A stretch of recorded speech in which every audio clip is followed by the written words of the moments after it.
আজকে আমরা কিছু গুরুত্বপূর্ণ বিষয় নিয়ে কথা বলবো ইনশাআল্লাহ তাআলা। আমি আলোচনা শুরু করতে চাই পবিত্র কোরআনুল কারীমের সূরাতুল আলে ইমরান এর 102 নম্বর আয়াত থেকে। আল্লাহ রাব্বুল আলামিন অত্র আয়াতে বলেছেন, বা'দা আউযু বিল্লাহি মিনাশ শাইতানির রাজীম। আল্লাহ রাব্বুল আলামিন বলছেন, ইয়া আইয়ুহাল্লাযীনা আমানু, হে মুমিনগণ, তোমরা যারা ঈমান এনেছো, ইত্তাকুল্লাহ, তোমরা আল্লাহকে ভয় করো, ওয়ালা তামুতুন্না ইল্লা ওয়া আনতুম মুসলিমুন। এর আগে আল্লাহ পাক বলছেন হাক্কা তুকাতিহ, ভয় করার মতো করে ভয় করো, ওয়ালা তামুতুন্না ইল্লা ওয়া আনতুম মুসলিমুন, পরিপূর্ণ মুসলিম না হয়ে কেউ মৃত্যুবরণ করো না। আল্লাহ পাক এখানে মুমিনদেরকে বলছেন, ইয়া আইয়ুহাল্লাযীনা আমানু, হে মুমিনগণ। কারা মুমিন? উত্তর পেতে হলে চলে যেতে হবে হাদিসে জিবরিলে। কোন হাদিস?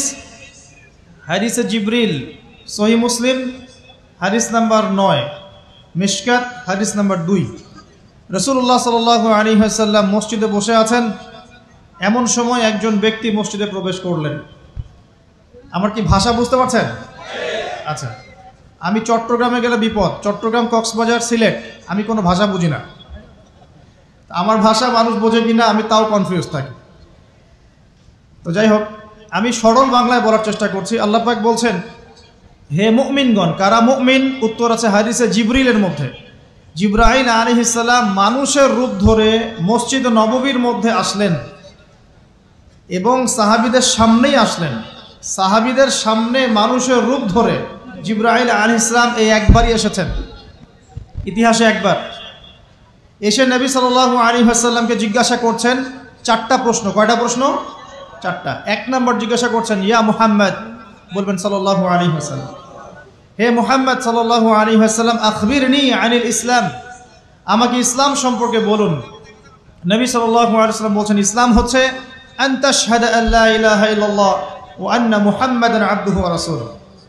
ইসলাম হচ্ছে এই সাক্ষ্য দেয়া যে আল্লাহ ছাড়া কোনো ইলাহ নেই এবং মুহাম্মদ সাল্লাল্লাহু আলাইহি ওয়াসাল্লাম আল্লাহর বান্দা এবং রাসূল। এটা হলো প্রথম, অর্থাৎ কালিমা লা ইলাহা ইল্লাল্লাহ। এর অর্থ হচ্ছে আল্লাহ ছাড়া আমি কারো বিধান মানতে পারবো না। কথা কি বোঝা যায়? আল্লাহ ছাড়া আমি কারো দাসত্ব করব না। আল্লাহ ছাড়া কেউ আমার রব নয়, কেউ আমার রিজিক দাতা নয়, কেউ আমার জীবন দাতা নয়, কেউ আমার মৃত্যু দাতা নয়, এমনকি আল্লাহ ছাড়া বিধান দেওয়ার মালিকও কেউ না। মুহাম্মদুর রাসূলুল্লাহ, অর্থাৎ আল্লাহকে পাওয়ার জন্যে যে তরিকা, মুহাম্মদ সাল্লাল্লাহু আলাইহি ওয়াসাল্লামের পথ পদ্ধতি অনুসরণ করতে হবে। এই তরিকার বাইরে অন্য কোনো তরিকা ফলো করা যাবে না। হ্যাঁ, তবে তার তরিকা ফলো করা যাবে যার কথা এবং কাজ নবীর সাথে মিলে যায়, আলহামদুলিল্লাহ। যারটা মিলে না তারটা নেওয়া যাবে না। মুহাম্মদুর রাসূলুল্লাহ মানে নিজের মন গড়া কোনো কাজ করা যাবে না। ইবাদত করার ক্ষেত্রে প্রত্যেকটা কাজ নবী সাল্লাল্লাহু আলাইহি ওয়াসাল্লামের সুন্নাত মোতাবেক করতে হবে। মুহাম্মদুর রাসূলুল্লাহ সাল্লাল্লাহু আলাইহি ওয়াসাল্লাম। 2, ওয়া আন তুকিমাস সালাহ, তুমি 5 ওয়াক্ত সালাত আদায় করবে। একটা হাদিসের মধ্যে এসেছে, মান তারাকা সালাতা মুতাআম্মিদান ফাকাদ কাফার। নবী সাল্লাল্লাহু আলাইহি ওয়াসাল্লাম বলেছেন, কোনো ব্যক্তি যদি, মুসলিম ব্যক্তি, ইচ্ছাকৃতভাবে তার উপর অর্পিত ফরজ নামাজ ছেড়ে দেয়, সে ব্যক্তি কুফরি করলো। কি করলো? আর মুয়াজ বিন জাবাল রাদিয়াল্লাহু আনহুকে নবীজি বলছেন, মান তারাকা সালাতা মুতাআম্মিদান ফাকাদ বারিআত মিন যিম্মাতিল্লাহ। যে ব্যক্তি তার উপর অবধারিত ফরজ নামাজ ছেড়ে দেয়, সে যেন আল্লাহর জিম্মেদারি থেকে মুক্ত হয়ে গেল। আল্লাহর কোনো জিম্মেদারি নাই তার উপর। 90% মুসলিমের দেশে এটা খুবই দুঃখজনক যে আমাদের মধ্যে বেশিরভাগ মানুষ 5 ওয়াক্ত নামাজ পড়ে না। শুধু বড় গলায় কি 90% মুসলিম বললে হবে? যখন 90% মুসলিমের দেশের 100% মুসলিম 5 ওয়াক্ত নামাজ পড়বে, ইসলাম এমনি এমনি প্রতিষ্ঠা হয়ে যাবে ইনশাআল্লাহ তাআলা। যখন মুসলিম কান্ট্রির বেশিরভাগ মানুষই নামাজি হবে, ইনশাআল্লাহ আল্লাহর জমিনে আল্লাহর দিন প্রতিষ্ঠা হয়ে যাবে ইনশাআল্লাহ। আমরা যদি নামাজ আদায় না করি, দিন কি প্রতিষ্ঠা হবে ভাই? আমরা তো আমাদের দেহের উপরেই দিনটা প্রতিষ্ঠা করতে পারলাম না। পরিবারে করব কিভাবে, সমাজে কিভাবে করব, আর বিশ্বে কিভাবে করব? তবে আলোচনার একটা উদ্দেশ্য বলে দিয়ে থাকি, আগেই বলে দিই, ইসলাম দিয়ে পৃথিবী শুরু হয়েছে, নবী দিয়ে সভ্যতা শুরু হয়েছে, ইসলাম দিয়েই পৃথিবী শেষ হবে, নবী দিয়েই সভ্যতা শেষ হবে ইনশাআল্লাহ। শুরু হয়েছে আদম আলাইহিস সালামকে দিয়ে এবং শেষ হবে ইনশাআল্লাহ তাআলা নবী ঈসা আলাইহিস সালামকে দিয়ে। এই কথাটা মাথায় রাখবেন। ইহুদিরা অপেক্ষা করে বসে আছে। কিসের অপেক্ষায় বসে আছে? সব ইহুদি না অবশ্য, যারা জালেম, জায়নিস্ট, বদ, এরা অপেক্ষা করে বসে আছে যে শেষ জামানায় তাদের একজন মাসিহ আসবে। কি আসবে? মাসিহ মানে ত্রাণকর্তা, উদ্ধারকর্তা। যেই মাসিহ আসলে পরে তারা সারা বিশ্বটাকে শাসন করবে এই জেরুজালেম থেকে। কোন জায়গা থেকে? নাম শুনছেন? কোন দিকে এটা? ইসরায়েল। আচ্ছা, ইসরায়েলের না, এটা ফিলিস্তিনের। কার? এই জায়গার মালিক কে? এই জায়গার মালিক আমরা। এটা আমাদের জায়গা। 3টা মসজিদ আপনি সফর করবেন সোয়াবের আশায়, তার সবচেয়ে শ্রেষ্ঠ মসজিদ হারাম মানে মক্কায়। 1 রাকাত নামাজ পড়বেন, 1 লক্ষ রাকাত নামাজের সওয়াব হবে ইনশাআল্লাহ। 2 নাম্বার মদিনা, 1 রাকাত নামাজ পড়বেন, 1000 রাকাত নামাজের নেকি হবে ইনশাআল্লাহ। 3 নাম্বার কি? এই যে আকসা, আমরা তো ভুলেই গেছি। আকসা আমাদের, আকসা কাদের? তারা দখল করে নিয়েছে। আচ্ছা, দখল করেছে আমাদের কারণেই, আমাদের দুর্বলতার কারণেই। কিন্তু এই ভোগ দখল চূড়ান্ত হবে না, কারণ তারা অপেক্ষা করছে একজন মাসিহের জন্য, যেই মাসিহ আসলে পরে তারা জেরুজালেম থেকে বিশ্ব শাসন করবে। এখন কিন্তু বিশ্বের বড় বড় ডিপার্টমেন্টগুলো ওরা শাসন করে। খেয়াল করেছেন কি? আপনি যে প্রযুক্তি ব্যবহার করেন এগুলোর চাবিকাঠি ওদের হাতে। আপনি যে অর্থনৈতিক সিস্টেমটা ফলো করেন, ব্যাংকিং সিস্টেমগুলোর কথাই বলছি, এর মূল সূত্র কিন্তু ওদের হাতে, সুতা ওদের হাতে লাটাই। ইভেন আমরা যে পলিটিক্যাল সিস্টেমগুলো ফলো করি না, এগুলোর তন্ত্রমন্ত্র ওরাই দিয়েছে। যে মিডিয়াগুলো আছে বিশ্বে বড় বড়, সব কিছু ওদের হাতে। ফাইন্যান্স বলে, ফাইন্যান্স মানে বাণিজ্য, ট্রেড, এগুলো ওদের হাতে। বিশ্বের বড় বড় সেক্টরগুলো ওরা শাসন করছে, এটা সত্য। আরেকটা মারাত্মক কথা হচ্ছে, বিশ্বকে শাসন করতে হলে কিছু অস্ত্র লাগে। কি লাগে? অস্ত্র শস্ত্র ছাড়া হবে না। একটা দেশের সাথে একটা দেশের মনে করেন খারাপ সম্পর্ক, এখন একটা দেশের কাছে আছে দাকুরাল, আর একটার কাছে আছে পারমাণবিক অস্ত্র। কে জিতবে? যার কাছে যত ভারী অস্ত্র আছে, শক্তিশালী, তার দাপট তত বেশি। তো এইসব বড় বড় মারণাস্ত্রগুলো, যেগুলোকে আমরা বলি নিউক্লিয়ার ওয়েপেন্স অথবা বলি থার্মোনিউক্লিয়ার ওয়েপেন্স, এগুলো ওদের হাতে। মাসিহ আসলে পরে তারা বিশ্ব শাসন করবে, এটা ওদের যে তালমুদ এই গ্রন্থের মধ্যে লেখা আছে। এবং তারা মনে করে যে এই দাজ্জালই হচ্ছে মাসিহ, তারা মনে করে। আর আমরা জানি হাদিস থেকে এই দাজ্জাল সত্যিকারের মাসিহ নয়। সত্যিকারের মাসিহকে ঈসা আলাইহিস সালাম। আল্লাহ পাক ঈসা আলাইহিস সালামের হাতে এই মিথ্যা মাসিহকে মেরে ফেলবেন প্যালেস্টাইনের বাবে লুদ নামক জায়গায়। কোন জায়গা? বাবে লুদ, হাদিসে বর্ণিত আছে। এবং তাকে মারার পরে নবী ঈসা আলাইহিস সালাম সেখান থেকে পুরো বিশ্বে আবারও ইসলামিক একটা খিলাফা কায়েম করবেন ইনশাআল্লাহ তাআলা। এটা হচ্ছে ইসলামের গন্তব্য, এটা হবেই। পৃথিবীর যত পরাশক্তিগুলো আছে এরা সবাই যদি ঐক্যবদ্ধ হয়ে যায় এবং এই ভবিষ্যৎবাণীটাকে মুছে ফেলতে চায়, কশ্চিনকালেও সফল হবে না ইনশাআল্লাহ। কারণ এটা বলেছেন কে? স্বয়ং আল্লাহ এবং তার রাসূল মুহাম্মদ সাল্লাল্লাহু আলাইহি ওয়াসাল্লাম। এটা আমাদের গন্তব্য, এটা সুসংবাদ দিয়ে শুরু করলাম। এখন আল্লাহ পাক আমাদেরকে বলছেন, হে মুমিনরা, তোমরা আল্লাহকে ভয় করো। ইমানদার কারা বোঝাতে গিয়ে হাদিসে জিবরিল আসছি। জিবরাইল আলাইহিস সালাম এসেছেন, জিজ্ঞাসা করছেন ইসলাম কাকে বলে। নবীজি বলছেন আগে কালিমা, তারপরে সালাত। তো সালাতের কথা বলতে গিয়ে ওখানে চলে গিয়েছিলাম। আমরা যদি ইসলামের বিজয় দেখতে চাই তাহলে সবাইকে 5 ওয়াক্ত নামাজ পড়তে হবে। রাজি আছেন তো? আজকে থেকে 5 ওয়াক্ত নামাজ ছাড়বেন? স্পেশালি যুবক ভাই যারা আছো, তোমাদের তারুণ্য আছে, রক্তের উদ্যম আছে, তোমরা চাইলে অনেক কিছুই করতে পারো। অনেক বার্ধক্যে উপনীত হওয়া মানুষ নামাজ পড়তে চায় কিন্তু পড়তে পারে না। তরুণদের কাছে আল্লাহ পাক সুযোগ দিয়েছেন। আর ইসলামের বিরোধী শক্তি যারা আছে তারা খুব ভালো করেই জানে কিন্তু যে ইসলামের বিজয়ে সবচেয়ে বড় ভূমিকা রাখতে পারে তরুণ সমাজ, যুবক সমাজ, যুব সমাজ, তরুণ প্রজন্ম। এ কারণেই তো দেখবেন তরুণ প্রজন্মকে তাদের উদ্দেশ্য থেকে সরিয়ে দেওয়ার জন্যে তারা আপনার সামনে অনেকগুলো টোপ দিয়ে দিয়েছে। দেখাবো টোপ কয়েকটা। 1 নম্বর টোপ দিয়েছে মেয়ে নারী জাতি, মেয়েদেরকে বেপর্দা করে তোমার সামনে উপস্থাপন করে দিয়েছে, ফ্রি মিক্সিং। এখন তুমি আর ঈমান ধরে রাখতে পারছো না। এটা পরিকল্পিত ছিল, কারণ আল্লাহ পাক বলছেন যুজ্জিনা লিন-নাস হুব্বুশ শাহাওয়াতি মিনান নিসা। মানুষের জন্য সবচেয়ে যে আকর্ষণীয় বিষয়গুলো তার মধ্যে 1 নম্বর হচ্ছে মহিলা, মানে মেয়ে, নারী জাতি। এটা আমাদের কাছে সবচেয়ে আকর্ষণীয়। আল্লাহ পাকের সবচেয়ে সুন্দর সৃষ্টিকে মানুষ না, মানুষের মধ্যে আল্লাহ পাকের সবচেয়ে শ্রেষ্ঠ সৃষ্টিকে নারী জাতি। আল্লাহ পাক তাদেরকে সুন্দর করে সৃষ্টি করেছেন, তাই নয় কি? এই কারণে পুরুষদের সবচেয়ে আকর্ষণের জায়গা কোনটা? নারী জাতি। এই কারণে মেয়েদেরকে বেপর্দা করে তোমার সামনে ছেড়ে দেওয়া হয়েছে।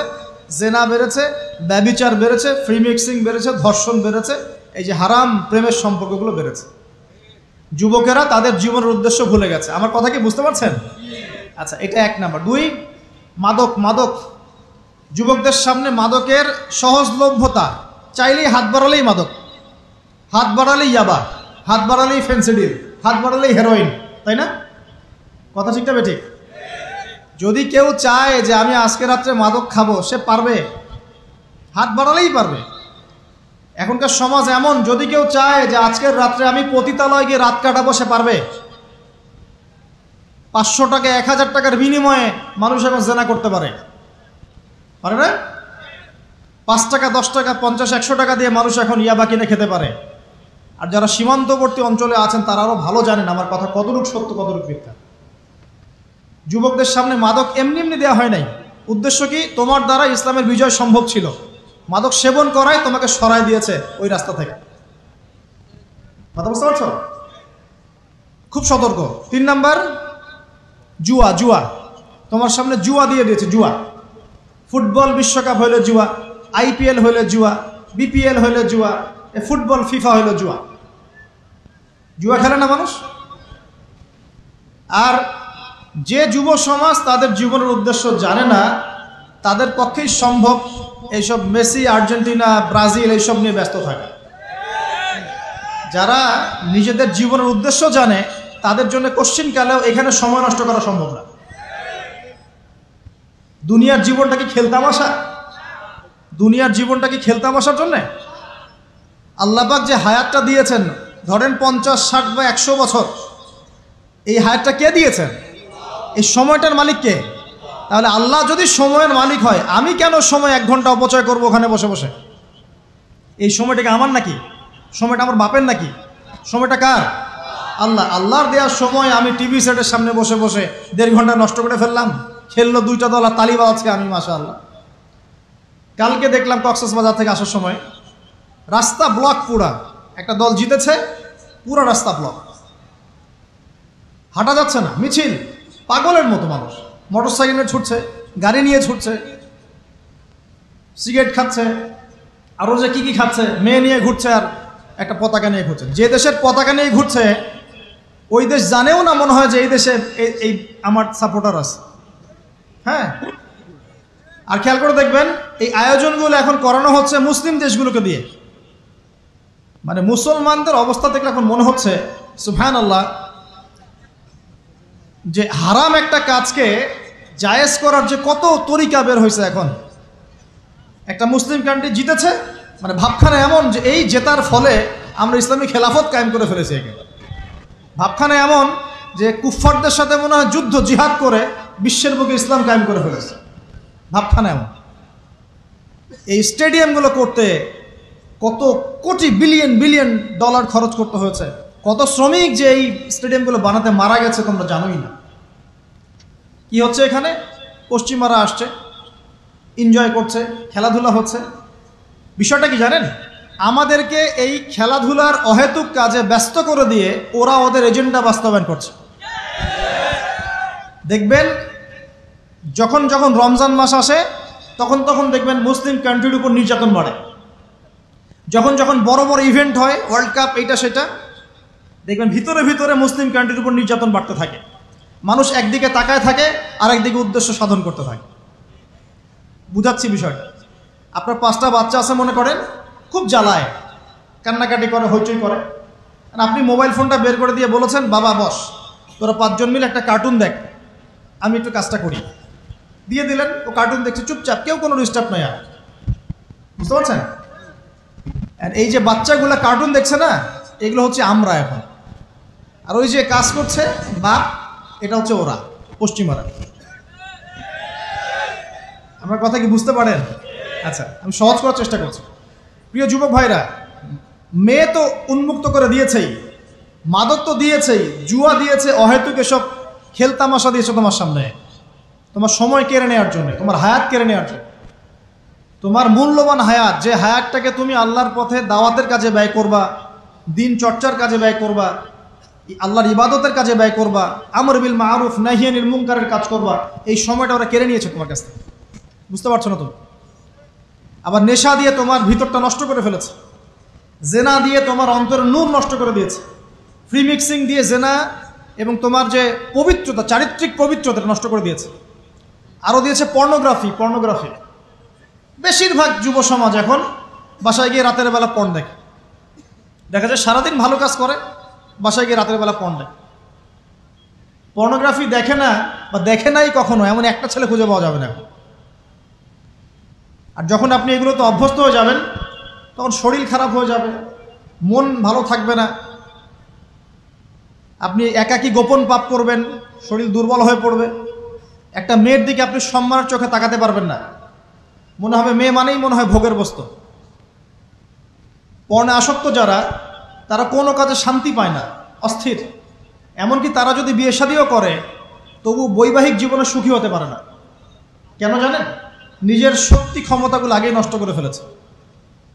এবং অনেকগুলো মেয়ে যখন আপনি দেখবেন নগ্ন, তখন আপনার স্ত্রীকে আপনার কাছে সুন্দর মনে হবে না, মনে হবে এই মেয়ের চেয়ে মনে হয় ওই মেয়েটা সুন্দর, এর চেয়ে মনে হয় ওইটা সুন্দর। আর মেয়ের প্রতি সম্মান তো থাকবেই না, মেয়েকে মনে হবে একটা ভোগের বস্তু। যত বেশি পর্নোগ্রাফি বেড়েছে, তত ধর্ষণ বেড়েছে। দেখেছেন? পর্ন যত বেড়েছে, ধর্ষণ তত বেড়েছে। এমনকি ছোট ছোট বাচ্চারা পর্যন্ত রেহাই পাচ্ছে না। দেখেন না, ছোট ছোট বাচ্চা, 5 বছর 10 বছরের বাচ্চারা, মেয়ে বাচ্চাদের কথা বলছি, এদেরকেও ধর্ষণ করা হচ্ছে। যাদের ঘরে কন্যা সন্তান আছে, তারা খুবই এখন মানে বিপর্যয়ের মধ্যে আছেন আপনারা, আমরা। কারণ সমাজটা তো নষ্ট হয়ে যাচ্ছে। আপনার মেয়েকে কতদিন ঘরে রাখবেন? বাইরে তো পাঠাতেই হবে। বাইরে পাঠালে দেখবেন মেয়ের সম্মান নাই, পর্দা নাই, মেয়েকে জোর করে ধর্ষণ করা হচ্ছে। বাসে, ট্রেনে, অটোতে, অমুকে তমুকে, ট্রাকে মেয়েকে ধর্ষণ করা হচ্ছে। আর প্রত্যেক ধর্ষকের তো আর ইসলামিকভাবে বিচার হচ্ছে না, হচ্ছে? যদি একটা এলাকায় ধর্ষণ হতো আর ধর্ষককে জনসমক্ষে ডেকে ফাঁসি দেওয়া হতো না, তাহলে দেখতেন যে ওই এলাকায় ধর্ষণ বাড়তো না, কমে যেত। যদি একটা এলাকার চোরদেরকে জনসমক্ষে নিয়ে এসে হাত কেটে ফেলা হতো, তাহলে বুঝতেন চুরি কাকে বল। ভয়ে চুরি করতে পারতো না মানুষ। আর ভাগ্য ভালো যে এই নিয়মগুলো এখন নাই। কেন ভাগ্য ভালো বললাম? ভাগ্য ভালো কেন বললাম? কারণ এই নিয়ম যদি এই মুহূর্তে চালু করা হয়, এই মুহূর্তে যে এখন এই সেকেন্ডের মধ্যে চালু করা হয়, তাহলে অনেক বড় বড় রাঘব বোয়াল যারা আছে ওদের হাত থাকবে না। কথা বুঝতে পারছেন না? কেউ চুরি করে সিসকা চোর বলি আমরা, না কি বলেন আপনারা? ছিচকা চোর বলেন। কেউ আছে চুরি করে, পুকুর চুরি করে। সিসকা চোরকে ধরতে পারলে রাস্তাঘাটে কি মাইটটা দেওয়া হয়, তাই না? মনে হয় যে নিজের শক্তি খাটানোর একটাই জায়গা চোর পিটানো। মসজিদে যদি মসজিদে যদি একটা চোর ধরা পড়ে, কি মাইটটা মারে, খুঁটির সাথে বেঁধে একদম জুতা স্যান্ডেল দিয়ে। আর সামনে যে পুকুর চুরি করে বসে আছে, কিছুই করতে পারতেছে। কি কথা মিথ্যা কথা বলছে? যদি একটা মুসলিম রাষ্ট্রের মধ্যে দুর্নীতি না থাকতো না, মুসলিম রাষ্ট্র বিশ্বকে নেতৃত্ব দিত ইনশাআল্লাহ। যদি কোনো মুসলিম রাষ্ট্রের মধ্যে দুর্নীতিটা না থাকতো না, তাহলে দেখতেন ওই রাষ্ট্র অবশ্যই বিশ্বকে নেতৃত্ব দিত ইনশাআল্লাহ। এমন অনেক অমুসলিম রাষ্ট্র আছে যেগুলো অমুসলিম হওয়া সত্ত্বেও ওদের মধ্যে কোনো দুর্নীতি নাই। জানেন? আল্লাহ পাক আমাদের সবাইকে পরিপূর্ণ মুসলমান হওয়ার তৌফিক দান করুন। দেখেন আল্লাহ পাক বলেছেন উদখুলু ফিস সিলমি কাফা, তোমরা পরিপূর্ণরূপে ইসলামে প্রবেশ করো। এখন আমি যদি নামাজও পড়ি, আবার ঘুষও খাই, এদিকে রোজাও রাখি, আবার সুদও খাই, আবার এদিকে আমি হজমরাও করি, অন্যের সম্পদ আত্মসাৎ করি, মাপে কমও দেই, মজুদদারি করি ইত্যাদি, আমি কি পরিপূর্ণ মুসলিম? আমি কি উদখুলু ফিস সিলমি কাফার উপর আমল করতে পেরেছি?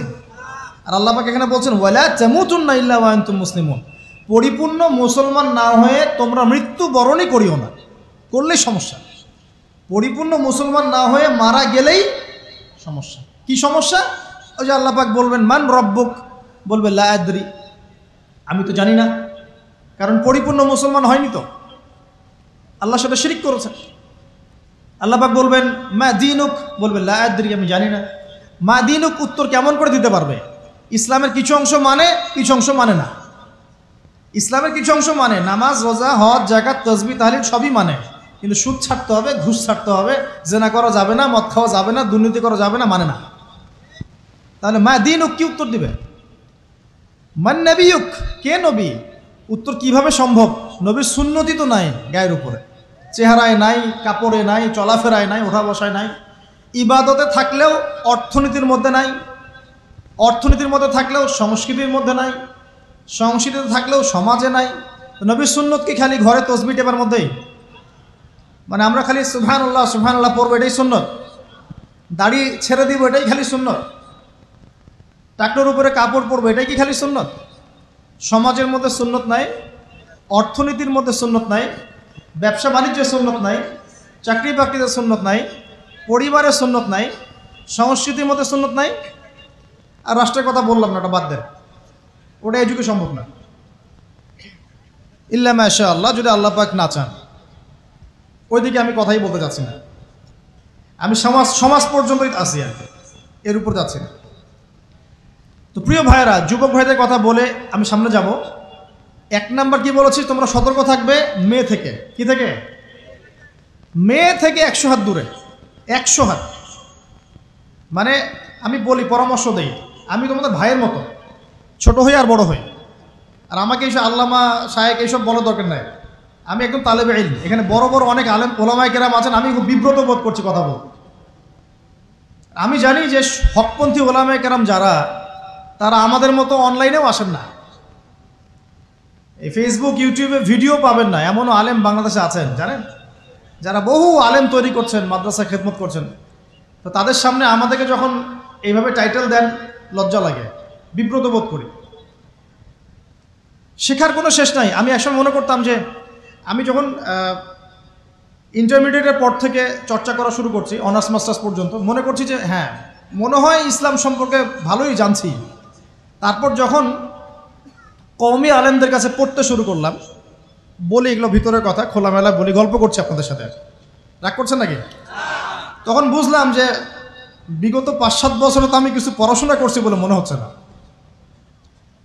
যেমন একটা হাদিস শো করে বললাম যে ওস্তাদ, এই যে আল্লাহ রাসূল সাল্লাল্লাহু আলাইহি ওয়াসাল্লাম বলেছেন যে একজন মুমিন ব্যক্তি আর একজন মুমিন ব্যক্তির আয়না স্বরূপ। কি স্বরূপ? আয়না স্বরূপ। তো আমি যদি অনলাইনে কোনো ভাইয়ের ভুল ধরিয়ে দেই সমালোচনার মাধ্যমে, তাহলে কি আমি হাদিসের উপর আমল করলাম না? তখন ওস্তাদ মিটিমিটি হাসছেন, বলছেন যে তোমার তো টুকটাক অ্যারাবিক গ্রামারের বেস ভালোই, তোমার কি মনে হয়? আমি বললাম যে আমার কাছে তো এটাই মনে হচ্ছে যে আমি যদি সমালোচনা করি, আমি তো আমর বিল মারুফ নাহি আনিল মুনকারের কাজই করলাম। তো তিনি বলছেন আসলে এই হাদিসের ব্যাখ্যা এমন নয়। কেমন ব্যাখ্যা?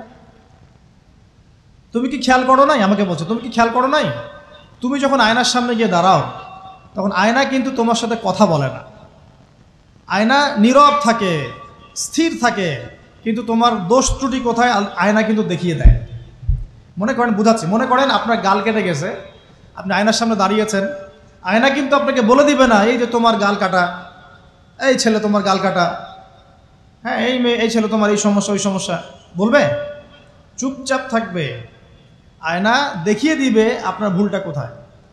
তো তিনি আমাকে হাদিসের ব্যাখ্যা শেখাচ্ছেন, বলছেন যে একজন মুমিন ভাই যদি কোনো ভুলের উপর থাকে, তুমি সঠিকটা আমল করে ওর সামনে দাঁড়িয়ে দেখিয়ে দিবে যেটা সঠিক। তো বুঝলাম, যতদিন যাচ্ছে আমি বুঝতে পারছি যে আসলে এই জ্ঞানের সমুদ্র যে কত গভীর, 100 বছর হায়াত দিলেও মনে হয় শেষ করতে পারবো না।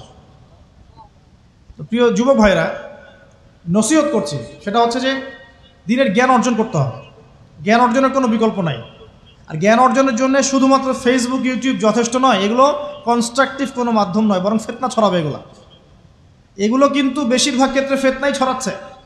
আপনার কাছে মনে হচ্ছে হয়তো যে অনেক কিছু লাইভ হচ্ছে, আমরা পাচ্ছি, হ্যাঁ, অনলাইনের মাধ্যমে জানছি, হ্যাঁ ঠিক আছে, স্বীকার করি, ভালো আছে, কিন্তু মন্দটা অনেক বেশি। এর মধ্য দিয়ে আলেমে বিভক্তি হয়ে গেছে। এর মধ্য দিয়ে একে অপরের সাথে আমাদের সম্পর্ক নষ্ট হয়ে যাচ্ছে। গীবত, তহমত, সমালোচনা, কাদা ছড়াছড়ি সংস্কৃতি বাড়ছে, ঐক্য বিনষ্ট হচ্ছে, অনেক সমস্যা হচ্ছে। আর এগুলো কনস্ট্রাকটিভ সিলেবাস নয়। সিলেবাস আপনাকে ওলামায়ে কেরামের কাছে এসে জানতে হবে। আমি বলছি 1 নাম্বার কোরআন থাকবে। আপনাদের জেনারেলদের জন্য বলছি, কারণ আপনাদের জন্য এটা এত সহজ হবে না। মাদ্রাসা যারা পড়া শুরু করেছেন ছোটোবেলা থেকে তাদের জন্য সহজ, আপনাদের জন্য এত সহজ নয়। সিলেবাসগুলো জেনে রাখেন। কোরআন পড়তে হবে আগে, পবিত্র কোরআনের বিশুদ্ধ তেলাওয়াত শিখতেই হবে, এবং প্রত্যেক দিন চেষ্টা করবেন 1 পৃষ্ঠা 2 পৃষ্ঠা, আধা পারা 1 পারা করে তেলাওয়াত করার জন্য। তেলাওয়াতের কোনো বিকল্প নাই, প্রত্যেক হরফে 10 নেকি পাবেন ইনশাআল্লাহ। এরপরে এর ভাষা আছে, কোরআনিক গ্রামার আছে, নাহুসর। আর এই বইগুলো আপনি একা পড়তে পারবেন না। এই বইগুলো পড়তে হলে ওস্তাদ লাগবেই। এক একটা বই 2 বছর করে পড়তে হইতে পারে, পড়তে হবে। যদি আপনি কোরআন জানতে চান, বুঝতে চান, পড়তে হবেই। আর যদি মনে করেন না আমার এত জানা বোঝার দরকার নাই, সেটা আলাদা বিষয়। তখন আপনি ওলামায়ে কেরামের কাছে গিয়ে জিজ্ঞাসা করে মাসআলা নিয়ে নেবেন। এখানে একটা কথা বলে দিই, এখন আবার একটা নতুন আমি ফিতনাই বলবো বের হয়েছে যে আলেম ওলামার প্রয়োজন নাই, কোরআন হাদিস বাসায় পড়বা, নিজে একা একাই মুস্তাহিদ হয়ে যাবা। অনেক দিনী ভাইকে দেখছি আমি, যুবক, ইয়াং, তার আগে বিপদগামী ছিলেন, হেদায়েত হয়ে ইসলামের দিকে এসেছেন, এখন প্রথমেই সহিহ বুখারী টান দিয়ে পড়া শুরু করতে। কে বললো আপনাকে প্রথমে সহিহ বুখারী পড়তে? আপনি কি এক লাভ দিয়ে এই মেডিকেল সায়েন্সের বই পড়তে যাবেন? এত কঠিন কঠিন বই আগে কেন? এই বইগুলো পড়তে ওলামায়ে কেরামে 15-20 বছর সময় লাগে। 15-20 বছর সময় লাগে। 15 বছর বেশি বলে ফেলছে মনে হয়। আমাদের মতো হলে 20 বছর লাগবে। কঠিন বই আগে না, আগে সহজ বইগুলো পড়তে হতো। তো ভাবখানা তখন দেখা যায় এমন, কয়েকটা হাদিসের কিতাব পড়ে, কোরআনের কিছু অনুবাদ পড়ে, আলেম ওলামার আর দরকার নাই, কোনো মাযহাবেরও দরকার নাই, আমি নিজে একাই মুস্তাহিদ। এটা একটা ফিতনা চলছে। তো আমি বুঝাচ্ছি আপনাকে, একটা মাসআলা ধরেন আপনার সামনে আসলো, মনে করেন ওই যে আমি পেপার মানি নিয়ে কথা বলেছিলাম না, কাগজের টাকা, এরপর আসছে ক্রিপ্টোকারেন্সি। কি আসছে? নাম শোনেন নাই? ইলেকট্রনিক মানি তো চলে আসছে, যে ইলেকট্রনিক মানি দিয়ে আপনারা লেনদেন করছেন না, এরপরে আসবে ক্রিপ্টোকারেন্সি। ক্রিপ্টোকারেন্সি মানে বিটকয়েন। এগুলো ভবিষ্যৎবাণী না, কিন্তু কিছু মানুষ মনে করে এগুলো ভবিষ্যৎবাণী। এগুলো ভবিষ্যৎবাণী না, এগুলো বর্তমান। অলরেডি পৃথিবীর কিছু কিছু দেশে চলে আসছে, হয়তোবা এদেশেও অচিরে আসবে।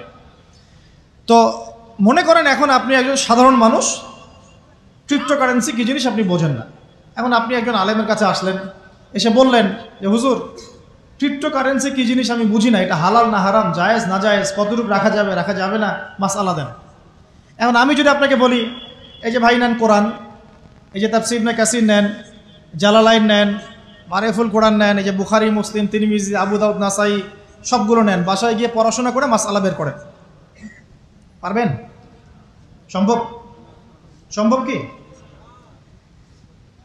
কে পারবে? যিনি মুস্তাহিদ। আর একটা সমাজের মধ্যে মুস্তাহিদ মানুষের সংখ্যা কতজন থাকে? অল্প কিছু। বেশিরভাগ মানুষই তো অন্ধ অনুকরণ তাকলিদ করতে হবে তাকে। তখন এই যে আপনি আমার কাছ থেকে মাসআলাটা জানলেন, এই মাসআলা জেনে নেওয়াটা কি আপনার জন্য উচিত না অনুচিত? আপনার এই মাসআলা জেনে নেওয়াটা কি উচিত না অনুচিত? এই মাসআলা আমার কাছে বা আলেমের কাছে না জানলে কিভাবে শিখবেন আপনি? শেখার জন্য আপনাকে আসতে হবে না? এটাই মাযহাব, এটাই মাযহাব। এখানে বিভ্রান্তির কোনো সুযোগ নাই যে আমি এগুলা মানি না, আমি খালি বইপত্র একা একা পড়বো, আলেম হয়ে যাবে, সম্ভব না। যখন আমরা কলেজে পড়তাম অনেক সময় মনে হতো যে হয়তো বা সম্ভব, যখন পড়া শুরু করেছি তখন দেখছি যে না, এই সমুদ্রে ডুব দেওয়া কেবল শুরু, এর তলানি খুঁজে বের করতে 100 বছর লাগবে মনে হয়, আল্লাহ ভালো জানেন। আল্লাহু আকবার। দিনের জ্ঞান অত বেশি। আলী রাদিয়াল্লাহু আনহু একটা কথা বলে দিয়ে সামনে যাচ্ছি। আলী রাদিয়াল্লাহু আনহু শেষ বয়সে বলছেন, তাকে প্রশ্ন করা হচ্ছে যে আপনার কি কোনো দুঃখ আছে জীবনে? আলী রাদিয়াল্লাহু আনহু বলছেন যে আমি শুরু থেকে নবী সাল্লাল্লাহু আলাইহি ওয়াসাল্লামের পাশে ছিলাম, আমার দুঃখ নাই, তবে একটা মনের কষ্ট। কি? আমি যে জ্ঞানগুলো শিখেছি নবীর কাছ থেকে সাল্লাল্লাহু আলাইহি ওয়াসাল্লাম, সেই জ্ঞান বিতরণ করার জন্য কোনো পাত্র খুঁজে পেলাম না। কি গভীর কথা! যে জ্ঞান শিখেছি এটা বিতরণ করার পাত্রই খুঁজে পেলাম না। তাহলে পাত্র, আমরা তো পাত্র, জ্ঞান বিতরণ করবেন উলামায়ে কেরাম। পাত্র আমরা যদি পরিষ্কার না হয় জ্ঞান কিভাবে পাবেন? সম্ভব না। আরেকটা বিষয় বলে দেই, যখন আপনি জ্ঞানের চর্চায় মাঠে নামবেন, আল্লাহ পাক আপনার সম্মানার্থে ফেরেশতার পাখা আপনার পায়ের নিচে বিছিয়ে দিবেন ইনশাআল্লাহ। আর যখন আপনি জ্ঞান চর্চা করে আলেম হবেন ইনশাআল্লাহ তাআলা, আপনার জন্যে আসমান জমিনের সমস্ত মাখলুক, এমনকি সমুদ্রের নিচের মাছ, গর্তের ভিতরের পিপিলিকা, সবাই আল্লাহর কাছে আপনার জন্য ইস্তেগফার করবে ইনশাআল্লাহ। একটা হাদিসে নবীজি বলেছেন যে আকাশের চাঁদটাকে তোমরা যেমন দেখো উজ্জ্বল অন্য নক্ষত্রগুলোর তুলনায়, ঠিক তেমনি সাধারণ মানুষের উপরে একজন আলেমের মর্যাদা এমন। তো প্রিয় ভাইয়েরা, যুবক ভাইদেরকে বলছি, স্পেশালি আজকের লেকচারটা স্পেশালি তোমাদের জন্যই, যে এই ফাঁদগুলো থেকে বেঁচে থাকবে এবং এলেম অর্জন করবে। এলেম অর্জনের কোনো বিকল্প নয়, এবং এলেম অর্জনের জন্য সিলেবাস লাগবে। আর অনেক বইপত্র একা একা পড়তে পারবে না, আলেম ওলামাদের সংস্পর্শ লাগবেই, অন্যথায় পারবে না। এর পাশাপাশি আপনি সিরাতের বই পড়বেন, ইতিহাস পড়বেন, ইসলামিক অর্থনীতি পড়বেন, হ্যাঁ, ভূরাজনৈতিক প্রেক্ষাপটের বইগুলো পড়বেন, এগুলো ঠিক আছে। এবং জেনারেল লাইনে যেখানে পড়াশোনা করছেন এই পড়াশোনাও কন্টিনিউ করবেন, এবং আপনার প্রতিভা দিয়ে আপনার জায়গা থেকেই ইসলামের খেদমত করবেন ইনশাআল্লাহ তাআলা। পারা যাবে না? আল্লাহ তৌফিক দান করুন। যুবক ভাইদের সামনে এই ফাঁদ। কেন ফাঁদ? কারণ যুবক ভাইরা যদি জীবনের উদ্দেশ্য জেনে ফেলে এবং ইসলাম প্রতিষ্ঠার কাজে আত্মনিয়োগ করে, তাহলে কুফার শক্তি পালানোর জায়গা খুঁজে পাবে না ইনশাআল্লাহ। প্রিয় ভাইরা, আল্লাহ রাব্বুল আলামিন বলছেন মুমিনদেরকে, হে মুমিনরা, তোমরা আল্লাহকে ভয় করো। দেখুন, 6টা পিলারে বিশ্বাস না করা পর্যন্ত কেউ মুমিন হয় না। কয়টা পিলার? 1 নাম্বার হচ্ছে আল্লাহর প্রতি বিশ্বাস। 1 নাম্বার আল্লাহর প্রতি বিশ্বাস। 2 ফেরেশতা মণ্ডলীর প্রতি বিশ্বাস। 3 আসমানি কিতাব সমূহে বিশ্বাস। 4 নবী রসুলগণের প্রতি বিশ্বাস। 5 পরকালের প্রতি বিশ্বাস। এবং 6 তাকদীরের ভালো মন্দের প্রতি বিশ্বাস। এই 6টা পিলারকে মনে বিশ্বাস করতে হয়, মুখে স্বীকৃতি দেওয়া লাগে, এবং কাজেও বাস্তবায়ন করতে হয়, তারপর আপনি মুমিন হবেন ইনশাআল্লাহ। আল্লাহ পাক বলছেন আমাদেরকে, এই মুমিনদেরকে, তোমরা আল্লাহকে ভয় করো, ভয় করার মতো ভয় করো। এটার ব্যাখ্যা কি? ভয় করা মানে কি? শুধু নেক আমল করা মানেই আল্লাহকে ভয় করা নয়। আল্লাহ পাকের যত নিষেধ আছে এই নিষেধগুলো ছেড়ে দেওয়ার নাম হলো আল্লাহকে ভয় করা। যদি আমি নামাজ পড়ি, প্রমাণিত হবে না যে আমি আল্লাহকে ভয় করি। হারাম ছেড়ে নামাজ পড়েন, হালাল খেয়ে নামাজ পড়েন, প্রমাণ হবে আপনি আল্লাহকে ভয় করেন। নামাজ পড়াটা একটু সহজ কাজ, কিন্তু এই হারাম রিজিক ছেড়ে দেওয়া এত সহজ কাজ নয়। রোজা রাখা সহজ কাজ তুলনামূলক, কিন্তু সুদ ঘুষ ছেড়ে দেওয়া এত সহজ কাজ নয়। তাসবিহ তাহলিল করা সহজ কাজ, কোরআন তেলাওয়াত করাও সহজ কাজ তুলনামূলক, কিন্তু ওই বোনের সম্পত্তি তাকে ফিরিয়ে দেওয়া এত সহজ নয়। অন্য মুসলিম ভাইয়ের মান সম্মান রক্ষা করা তো সহজ নয়। পরিবারে পর্দা এবং নামাজ কায়েম করা তো সহজ নয়।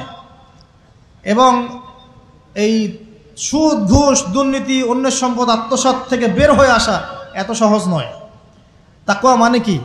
পরিপূর্ণরূপে ইসলামে প্রবেশ করা, আল্লাহ পাকের যাবতীয় হুকুম আহকাম মেনে চলা, আদেশও এবং নিষেধও। আল্লাহ পাক বলছেন শেষে, ওয়ালা তামুতুন্না ইল্লা ওয়া আনতুম মুসলিমুন। একজন নবীর কথা খালি বলবো, বিশৃঙ্খলা করেন, একটু ধৈর্যের সাথে বসেন। আমরা খুব লম্বা আলোচনা করব না, একটু বসেন, শেষ করে দিচ্ছি আস্তে আস্তে। আর যদি কারো কোনো প্রশ্ন থেকে থাকে এভাবে চিরকুট আকারে আমাদের এখানে দিতে পারেন ইনশাআল্লাহ। মুসলিম না হয়ে মৃত্যুবরণ করো না। আল্লাহ পাকের কালাম পবিত্র কোরআনের মধ্যে সূরা হজ নামে একটা সূরা আছে। এখানে আল্লাহ পাক সূরা হজের মধ্যে ইব্রাহিম আলাইহিস সালামের কথা বলছেন যে হুয়া সাম্মাকুমুল মুসলিমিন। ইব্রাহিম আলাইহিস সালাম সেই নবী যিনি তোমাদের নাম মুসলিম দিয়েছেন। কি দিয়েছেন? আচ্ছা, ইব্রাহিম আলাইহিস সালামের দুটো ঘটনা বলবো খালি, আমি আপনাকে ইসলাম দেখাচ্ছি কি জিনিস। দেখুন, তার স্ত্রীকে আল্লাহ পাক বলছেন রেখে আসো, হাজেরা আলাইহিস সালামকে রেখে আসো মক্কার কাবা ঘরের কাছে, যেখানে কোনো মানুষ নাই, কোনো খাবার পানি কিচ্ছু নাই, সাথে ছোট সন্তান ইসমাইল। দেখেন, রেখে আসার সময় কিন্তু ইব্রাহিম আলাইহিস সালাম আল্লাহকে বলেন নাই যে আল্লাহ আমি আমার স্ত্রী সন্তানকে ওখানে কেন রেখে আসবো, এর পিছনে যুক্তি কি, এর পিছনে বিজ্ঞান কি, এর পিছনে দর্শন কি জিজ্ঞাসা করেছিলেন? আল্লাহ পাক বলেছেন সামি'না আতা'না। সন্তান বড় হয়েছে, আল্লাহ পাক বলছেন তাকে জবাই করতে হবে। তিনি সন্তানকে গিয়ে বলছেন ইয়া বুনাই ইন্নী আরা ফিল মানামি আন্নী আসবাহুক, আমি স্বপ্নে দেখছি তোমাকে জবাই করছি, ফানজুর মায়াদা তারা, তোমার কি রায় আমাকে বলো। সন্তান বলছে এবার ইয়া আবাতি, হে আমার আব্বা, ইফআল মা তু'মার, আপনাকে যে আদেশ করা হয়েছে সে আদেশ আপনি পালন করেন। সাতাজিদুনি ইনশাআল্লাহু মিনাস সাবিরিন, ইনশাআল্লাহ আপনি আমাকে ধৈর্যশীল পাবেন। কে বলছে এটা? ইসমাইল। ইসমাইলের মধ্যে কি এখনকার তরুণদের জন্য আদর্শ নাই? যে বয়সে ইসমাইল আলাইহিস সালাম বলছেন আব্বা আমাকে জবাই করে দেন, কোনো সমস্যা নাই, ইনশাআল্লাহ আপনি আমাকে ধৈর্যশীল পাবেন, ওই বয়সের আমাদের তরুণ প্রজন্ম টিকটক প্রজন্ম, ওই বয়সে আমাদের তরুণ প্রজন্ম কিশোর গ্যাংয়ে যোগ দিয়েছে, জেনা করেছে, মাদক খাচ্ছে, জুয়া খেলছে, এই যে জার্সি গায়ে দিয়ে ঘুরে বেড়াচ্ছে। দেখেন, এই ওয়াজে আসার সময় দেখলাম যে কিছু ছেলে দাঁড়িয়ে আছে ওখানে, কি হচ্ছে ওখানে দাঁড়ায়, বক্তা এখন আসে নাই, সিগারেটের প্যাকেট থেকে সিগারেট বের করে টান দিচ্ছে ওখানে। বক্তা তো এখন আসেন, টান টান দিয়ে যায়, তারপর বসে। মাদক বলতে কি বোঝো তোমরা? খালি গাঁজা, ইয়াবা, ফেন্সিডিলি মাদক? সিগারেটটা মাদক না? এই জর্দা খাই, এটা কি মাদক না?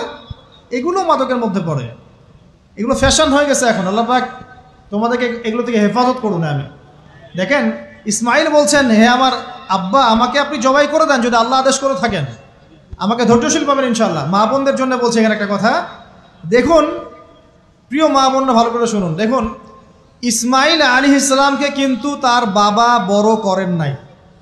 ইসমাইল আলাইহিস সালাম বড় হয়েছেন মক্কায় তার মায়ের কাছে, হাজরা আলাইহিস সালামের কাছে। আর ইব্রাহিম আলাইহিস সালাম থাকতেন সিরিয়ায়, শামে, তার আরেক স্ত্রী সারা আলাইহিস সালামের সাথে। তিনি যাওয়া আসা করতেন।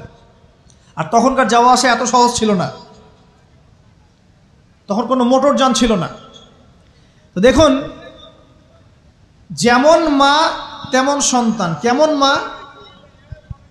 হাজরা আলাইহিস সালামকে বলা হচ্ছে যে তোমাকে এখানে রেখে যেতে আল্লাহ আদেশ করেছেন। তো হাজরা আলাইহিস সালাম বলছেন এখানে তো কোনো পানিও নাই, কোনো খাবারও নাই, আপনি এখানে আমাদেরকে একা ফেলে যাচ্ছেন ইব্রাহিম আলাইহিস সালাম বলছেন আল্লাহর আদেশ, কিছু করার নাই। এখন হাজরা আলাইহিস সালাম বলছেন আচ্ছা যদি আল্লাহ আদেশ করে থাকেন তাহলে ইনশাআল্লাহ আল্লাহ আমাদের হেফাজত করবেন, আল্লাহর প্রতি আমি পূর্ণ তাওয়াক্কুল করলাম। কে বলছেন? হাজরা।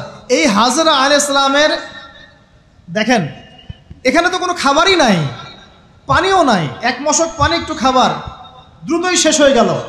শেষ হওয়ার পর তিনি ছোটাছুটি করছেন, suffer Marwah, suffer Marwah, suffer Marwah, কোথাও যদি একটু পানি পাওয়া যায়। কি তাওয়াক্কুল আল্লাহর প্রতি! ছোটাছুটি করছেন, বাচ্চা ইসমাইল কান্নাকাটি করছে। মায়ের এই ছোটাছুটি আল্লাহর কাছে এত পছন্দ হয়েছে, যতদিন হজ থাকবে এই হাজরা আলাইহিস সালামের স্মৃতির সাথে জড়িত এই সাই থাকবে। এবং এই ঘটনা আল্লাহর কাছে এত পছন্দ হয়ে গেল যে আল্লাহ পাক জিবরাইল আলাইহিস সালামকে পাঠিয়ে জামজাম কূপের পানি বের করে দিলেন, যেই কূপের পানি জীবনে কখনো শেষ হয় না, পানি খেলে খিদাও লাগে না। চিন্তা করে দেখেন, গ্যালন গ্যালন পানি যাচ্ছে, গ্যালনের পর গ্যালন জামজাম থেকে প্রত্যেক দিন। এমনকি মদিনায় গেলেও আপনি জামজামের পানি পাবেন, মসজিদে কুবায় গেলেও জামজামের পানি পাবেন। আর পৃথিবীর বিভিন্ন জায়গায় তো আমরা নিয়ে আসছি, শেষ হয়েছে?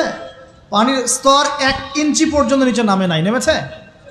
দেখেন, আল্লাহর প্রতি যখন মানুষ পূর্ণ তাওয়াক্কুল করে তখন আল্লাহর মারিফত নেমে আসে। যখন মানুষ আল্লাহর প্রতি পূর্ণ তাওয়াক্কুল করে ফেলবে তখন আল্লাহ পাক আধ্যাত্মিকত্ব দিয়ে দিবেন সব।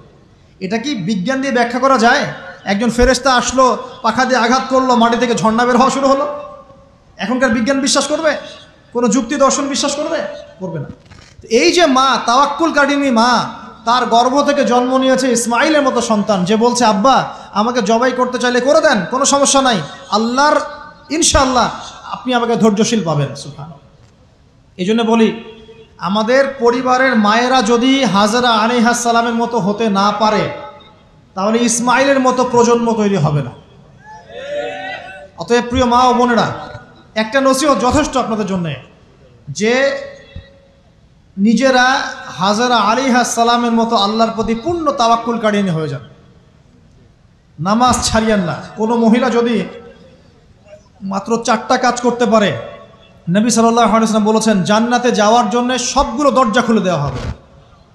1 নাম্বার, কোনো মহিলা যদি 5 ওয়াক্ত নামাজ পড়ে, এখানে শুধু ফরজ নামাজের কথা বলা হচ্ছে, নফলের কথাও বলা হচ্ছে না। 2 নাম্বার, যদি একজন মহিলা রমজান মাসে সওম রাখে, ফরজ সওম, ফরজ রোজা, নফল রোজার কথাও বলা হচ্ছে না। 3 নাম্বার, যদি মহিলা, একজন নারী যদি তার সতীত্বকে হেফাজত করতে পারে, পর্দা মেনে চলতে পারে। এই পর্দা বলতে আমরা ডিজিটাল বোরখা বোঝাচ্ছি না। পোশাকটা এমন হবে না যে পোশাক পরেও গায়ের কাঠামো কতটুকু আটোসাটোটা বোঝা যায়, এই বোরখা চলবে না। বোরখা এমন হবে না, পোশাক এমন হবে না যে বাহির থেকে ভিতরের অঙ্গ দেখা যায়, এই বোরখা চলবে না। পোশাক এমন হবে না যে পোশাকটা পুরুষদের পোশাকের সাথে সাদৃশ্য আছে, গেঞ্জি টি শার্ট পরা যাবে না। পোশাকটা এমন হবে না যেই পোশাকটা অমুসলিমদের সংস্কৃতির সাথে বা ধর্মীয় কালচারের সাথে সাদৃশ্য আছে, এমন পোশাকও চলবে না। যদি কোনো নারী 3 নাম্বার তার লজ্জাস্থানের হেফাজত করতে পারে, মানে শরঈ পর্দা মেনটেন করতে পারে, আর পর্দা করে যদি কলেজে গিয়ে আর ইউনিভার্সিটিতে গিয়ে সহি প্রেমে লিপ্ত হন, তাহলেও পর্দা হবে না। কথা বোঝাতে পারছি না মনে হয়। পর্দা করেও যদি ইউনিভার্সিটিতে গিয়ে গ্রুপ স্টাডি করতে হয় গায়রে মাহরামের সাথে, এই পর্দাও চলবে না। পর্দা মানে পর্দা। পর্দা করে যে দুলা ভাইয়ের সাথে কুটুস কুটুস গল্প করা শুরু করেন, ইডিস পিডিস, চলবে না পর্দা। দেবর আর ভাবি, এখন দেখেন না, দেবর ভাবি, শালি দুলা ভাই, চাচাতো ভাই চাচাতো বোন, কোন জায়গায় সমাজ গিয়েছে জানেন? এমনও নিউজ বাংলাদেশে এসেছে, নাউজুবিল্লাহ বলতে বলতে রুচুতে বাঁধে, যে বাবা মেয়ের সাথে পর্যন্ত জেনা করে ফেলেছে। এই ঘটনা জানেন না? বাংলাদেশে একাধিক ঘটনা ঘটেছে। আস্তাগফিরুল্লাহ, ইন্না লিল্লাহি ওয়া ইন্না ইলাইহি রাজিউন। কোন যুগে আছেন চিন্তা করেন। কেউ কারো থেকে বাদ না, শিক্ষকের সাথে ছাত্রী, ছাত্রর সাথে শিক্ষিকা, বস আর কলিগ, মহিলা কলিগ বস, মহিলা বস, পুরুষ কর্মচারী, হ্যাঁ, অমুক কর্মকর্তা, তমুক কর্মকর্তা। মাঝখানে একটা সিসিটিভির ফুটেজ ফাঁস হয়ে গেল, দেখলেন না কি হইল? মনে আছে? ভুলে গেছেন মনে হয়। একটা টাইটেল, একটি সিসি ক্যামেরা সারা জীবনের কান্না, মনে নাই? ভুলে গেছেন আপনারা? হ্যাঁ, এই যে মনে আছে। তো কে কার থেকে বাদ? ফুফাতো ভাই, চাচাতো বোন, হ্যাঁ, খালাতো বোন, খালাতো ভাই, মানে কাজিন, দেবর ভাবি, শালাদুল্লা ভাই, শালিদুল্লা ভাই, সব দেখবেন জেনা করতেছে না? পরকিয়া তো নিত্যদিনের ব্যাপার। পরকিয়া না করলে এখন পেটের ভাতই হজম হয়। বাসায় একটা স্ত্রী আছে, বাইরে 3-4টা মেয়ের সাথে টাঙ্কি মেরে বেড়াবে, কোনো সমস্যা নাই। সমস্যা কোথায় বলি? সমস্যা হচ্ছে যদি আপনার স্ত্রী থাকে একজন নেককার বা সতীসাধী নারী থাকে, এবং তার পারমিশন নিয়ে যদি আপনি আরেকটা বিয়ে করতে যান, সমস্যা আছে। হালালভাবে বিয়ে করলে সমস্যা, বাইরে টাঙ্কি মেরে বেড়াবেন, কোনো সমস্যা নেই। বাসায় একটা স্বামী আছে, বাইরে আরও 2-4টা ছেলের সাথে ফোনে কথা বলে, কোনো সমস্যা নেই। আমরা এখন কি করি জানেন? আমরা জেনাকে প্রমোট করি, নগ্নতাকে প্রমোট করি, আর বিয়ে হালাল জিনিসগুলোকে আমরা ঢেকে দেই, বাধা দেই। বিয়ে করতে চান, দেখবেন বাধা পাবেন। জেনা করতে চান, বাধা পাবেন না। হ্যাঁ, বিশ্বাস করছেন না? বিয়ে করতে যে দেখেন খালি কত বাধা আসে, আর জেনা করতে যান, কোনো বাধা নেই। মদ খাইতে যান, কোনো বাধা নাই। লিগ্যাল কিছু পতিতালয় আছে আমাদের দেশে, লিগ্যাল, এবং তাদেরকে পতিতা বললেও মানুষ রাগ করে। এখন বলতে হবে যৌনকর্মী, সেক্স ওয়ার্কার। কেন? তাদের যদি এতই সম্মান দেওয়ার ইচ্ছা থাকে আমাদের, আমরা কি ওদেরকে হালাল কোনো কর্মসংস্থান দিয়ে এই পাপের পথ থেকে ফেরাতে পারি না? ঠুনকো আবেগ দেখাও মিয়া, বাইরে খালি কিছু টাকা পয়সা ইনভেস্ট করে একটা প্রজেক্ট হাতে নিয়ে এই মেয়েদেরকে, মহিলাদেরকে যদি একটা ভালো কর্মসংস্থানের ব্যবস্থা করে, ওরা কি জেনা করবে নাকি? ও তো টাকার জন্য করে, পেটের দায়ে করে। কোনো মেয়ে কি চায় নিজের ইজ্জত মানুষের কাছে বিক্রি করতে? কোনো মেয়ে চায় না। প্রিয় দিনী বোনেরা, পোশাক এই 4টা মূলনীতি মেনে চলবেন। পোশাক এমন হবে না, আটো-সাটো পোশাক চলবে না, পাতলা পোশাক চলবে না, বাইরে থেকে ভিতর দেখা যায়, পুরুষের পোশাক চলবে না, এবং অমুসলিমদের সাদৃশ্য আছে এমন পোশাক চলবে না। আপনি বাসায় কি পোশাক পরে থাকেন আমরা এখানে তো কোনো রকম ইন্টারফেয়ার করতে যাচ্ছি না, বাইরে যদি গায়রে মাহরামদের সাথে বের হন, সামনে বের হন, তাহলে অবশ্যই আপনাকে এই পর্দা মেনটেন করেই আসতে হবে। এটা ইসলামিক লস। আল্লাহর আইন যদি আপনি না মানেন, আপনার কবর আপনার, আমার কবর আমার। ফাযাক্কির ইন্নামা আনতা মুযাক্কির, উপদেশ দাও তুমি, শুধু উপদেশদাতা। লাস্তা আলাইহিম বিমুসাইতির, তুমি কারো প্রতি দারোগা নও, আমাদের দায়িত্ব জাস্ট প্রচার করা। বাল্লিগু আন্নী ওয়ালাউ আয়া, একটা আয়াত জানলেও খালি প্রচার করে দাও, দ্যাটস অল। ফাযাক্কির ইন নাফাআতিদ যিকরা, তুমি উপদেশ দাও যদি উপদেশ কোনো কাজে আসে। প্রিয় ভাইয়েরা, বন্ধুদের কথা বলতে গিয়ে এখানে এসেছিলাম। একটা মেয়ে 4টা কাজ করলে জান্নাতে চলে যাবে ইনশাআল্লাহ। 5 ওয়াক্ত নামাজ, ফরজ নামাজ, 2 রমজান মাসের সওম, 3 নাম্বার লজ্জাস্থানের হেফাজত, আর 4 নাম্বার স্বামীর আনুগত্য। স্বামীর কি দেখেন, ফ্যামিনিস্ট মেয়েরা বলবে স্বামীর দাসত্ব। দাসত্ব আনুগত্য এক জিনিস নয়, মনে থাকবে। দাসত্ব আনুগত্য এক জিনিস নয়। আনুগত্য মানে কি? আনুগত্য মানে আপনার স্বামী আপনাকে কোরআন সুন্নাহ মতো চালানোর চেষ্টা করছে, আপনি এটা ফলো করবেন, আনুগত্য। আর আপনার স্বামী যদি আপনাকে কোরআন সুন্নাহর বাইরে যদি বলে যে আসো, অফিসের কলিগরা আসছে, আমার টেবিলে খাবার পরিবেশন করো, যাবেন না, আপনি আনুগত্য করবেন না। আপনার স্বামী বলছে যে সুন্দর করে সাজুগুজু করো, তো আজকে ঘুরে আসে সাজেক, ঠিক আছে, বাইকের পিছনে বসে আপনাকে নিয়ে যেতে যাচ্ছে, আপনি যাবেন না, বলবেন যে এরকম সাজুগুজু করে গায়রে মাহরামদের সামনে যাওয়া জায়েজ নাই। আনুগত্য কি? কোরআন সুন্নাহ সমর্থিত কাজে আপনি স্বামীকে ফলো করবেন, আনুগত্য। স্বামী যদি এমন কোনো আদেশ করে যে আদেশটা কোরআন সুন্নাহর বাইরে যায়, আপনি এখানে কোনো আনুগত্য নাই। একটা হাদিস আছে, লা তাআতা লি মাখলুক ফি মা'সিয়াতিল খালিক, মানে স্রষ্টার অবাধ্যতায় সৃষ্টির কোনো আনুগত্য নাই। আল্লাহর অবাধ্যতায় সৃষ্টির কোনো আনুগত্য নাই। প্রিয় ভাইয়েরা, একটা আয়াত আমাদের জন্য যথেষ্ট হবে ইনশাআল্লাহ। মুমিন আমরা মুমিন না? আল্লাহ বিশ্বাস করি কি না? ফেরেশতায় বিশ্বাস করি না? নবী রাসূল আসমানি কিতাবে, পরকাল, তাকদীরে বিশ্বাস করি তো? আমরা সবাই ইসলামের বিজয় চাই কি না? আমরা সবাই পরিপূর্ণ মুসলমান হতে চাই কি না? আমরা চাই কি না যে আমাদের সাথে সাথে আমাদের পরিবারটাও জান্নাতে যাক? এবং আমরা চাই কি না যে আমাদের সমাজটাও ইসলামের আলো আলোকিত হোক? চাই কি না? যদি চাই, প্রিয় ভাইয়েরা, আমার 10টা নসিহত। কয়টা? 10টা। জাস্ট 10টা লাইন বলবো, আর আপনাদের ধৈর্য নষ্ট করছে না। 1, জ্ঞান অর্জনের যে কথা বলেছি, জ্ঞান শুধু অর্জন নয়, জ্ঞানের বিপ্লব ঘটাতে হবে। পারবেন ইনশাআল্লাহ? যে যেখানে পড়াশোনা করছেন করেন, কিন্তু ইসলামিক পড়াশোনা বাদ দিয়ে নয়। দিনের জ্ঞান আগে অর্জন করতে হবে, বাল্য বয়সে অর্জন করতে হবে। আল্লাহ তৌফিক দান করুন। 2 নাম্বার, প্রত্যেক দিন কোরআনকে সময় দিবেন। কি করবেন? প্রত্যেক দিন কোরআনকে সময় দিবেন। প্রত্যেক দিন মিনিমাম 1 ঘন্টা করে হলেও কোরআন তেলাওয়াত করার চেষ্টা করেন। পারবেন ইনশাআল্লাহ? 2। 3 নাম্বার, আপনার জীবনটাকে রাসূলুল্লাহ সাল্লাল্লাহু আলাইহি ওয়াসাল্লামের সুন্নাত দিয়ে সাজাতে হবে। প্রত্যেকটা কাজ করার আগে 3 বার চিন্তা করবেন। কয়বার? 3 বার, যে এই কাজটা কিভাবে করলে সুন্নত হবে, কিভাবে করলে সুন্নত হবে না। এই রাত্রে ঘুমাবেন, 3 বার চিন্তা করবেন যে কি কি কাজ করে ঘুমালে পরে ঘুমটা সুন্নত হবে, নেকি হবে।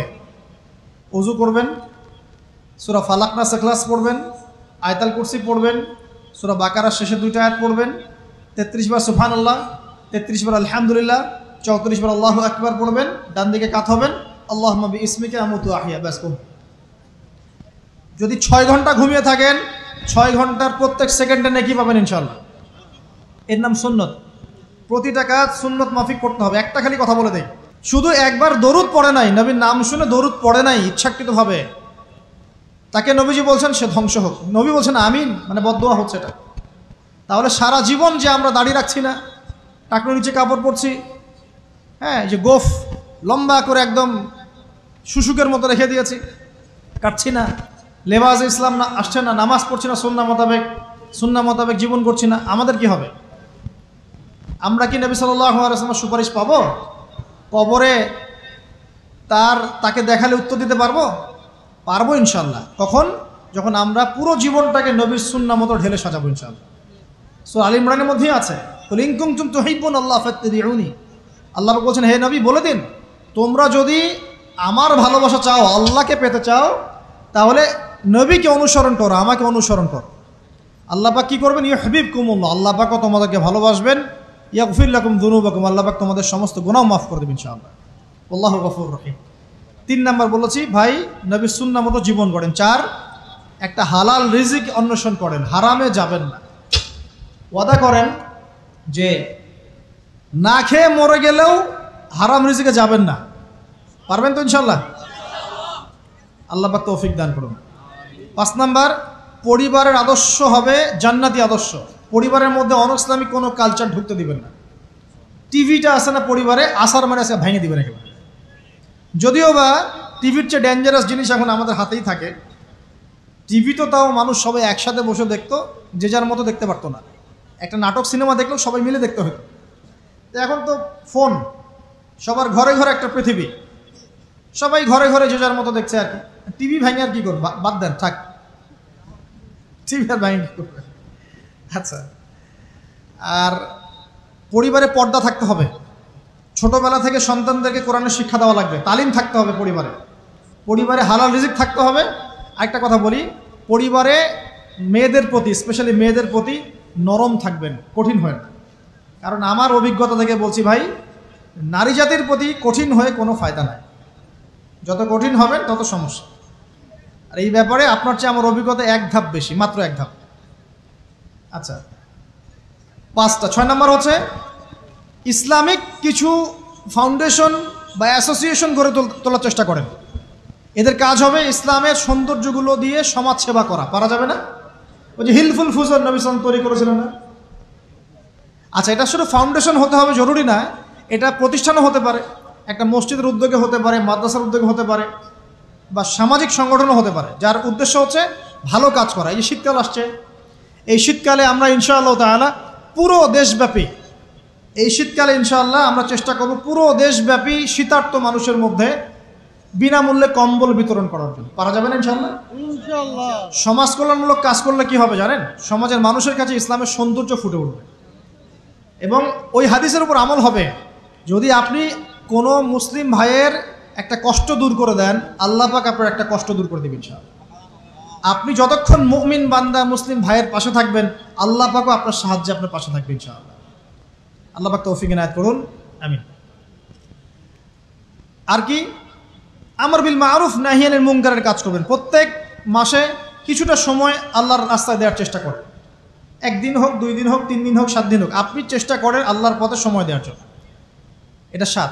6টা বললাম না 7টা বললাম? 7টা বলছি। 8 নাম্বার, আলেম ওলামার সোহবত লাগবে। একা একা চলা যাবে না। আপনি যে আলেম ওলামাদেরকে হক্কানি মনে করেন, আপনার দৃষ্টিতে তাদের কাছেই আপনি পড়ে থাকেন, কোনো সমস্যা নেই। পরামর্শ ভিত্তিক চলবেন এবং আলেমদের মাঝখানে বিভক্তি সৃষ্টি করবেন না, ঐক্যবদ্ধতার চেষ্টা করবেন। আল্লাহ পাক তৌফিক দান করুন।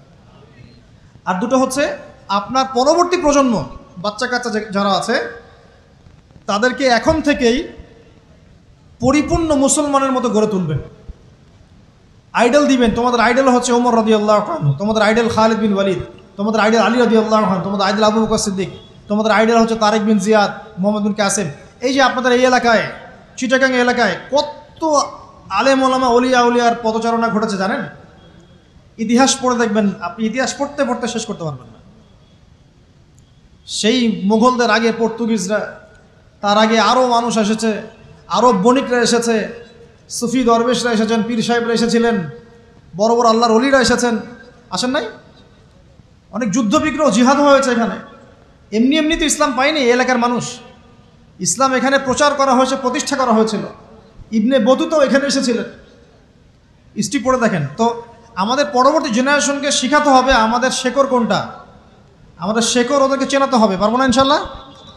আর সবশেষ কথা হচ্ছে ভাই, যে আমাদের মা বোনদেরকে খাস পর্দা রাখার চেষ্টা করেন, কোনোভাবেই যেন তাদের ইজ্জত আবরু কেউ সম্ভ্রম নষ্ট করতে না পারে। আল্লাহ পাক আমাদের সবাইকে এই আদর্শগুলো মেনে চলার তৌফিক ইনায়াত করুন, আমিন। أقول قولي هذا أستغفر الله لي ولكم ولسائر المسلمين بارك الله لنا ولكم بالآية الحكيم إنه تعالى جواد كريم بر رؤوف رحيم.